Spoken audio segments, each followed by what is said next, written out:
গতকালকে কি বৃষ্টি হয়েছে কি হয়েছে না? গত আলহামদুলিল্লাহ 3-4 দিন যাবৎ বৃষ্টি হচ্ছে না? এখন কেউ যদি বলে আবার শুধু বৃষ্টি হয় না, সাথে শিল করছে না?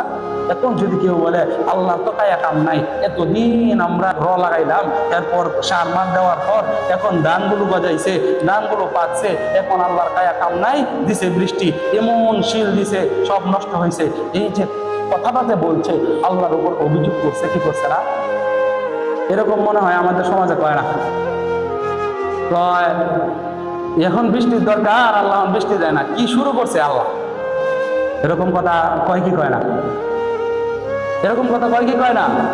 কয় ঠান্ডা যে পড়ছে, আল্লাহ কি শুরু করছে? ঠান্ডা যে পড়ছে, ঠান্ডা তো শেষ করে না, রোদ কি আল্লাহ উড়াই দাঁড়া না? এরকম কথা কি কয় কি কয় না? এই জন্য আপনি প্রশ্ন তুলতেছেন, আল্লাহ কিসের জন্য আমাকে এটা করলো, ওইটা এটা না করে অন্যটা করলো তো পারত।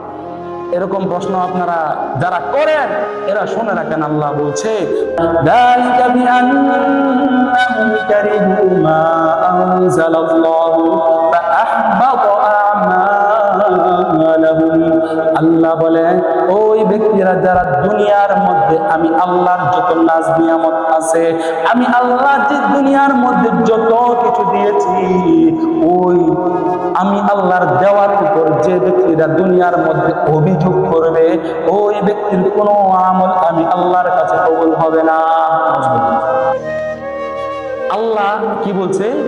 আল্লাহ বলছে ওই যে আমি আল্লাহর উপর যারা অভিযোগ করবে, তাদের কোনো কাজ, তাদের কোনো কর্ম আমি আল্লাহর উপর গ্রহণযোগ্য হবে না, আমি তাদের কোনো কাজ আমি কবুল করব না।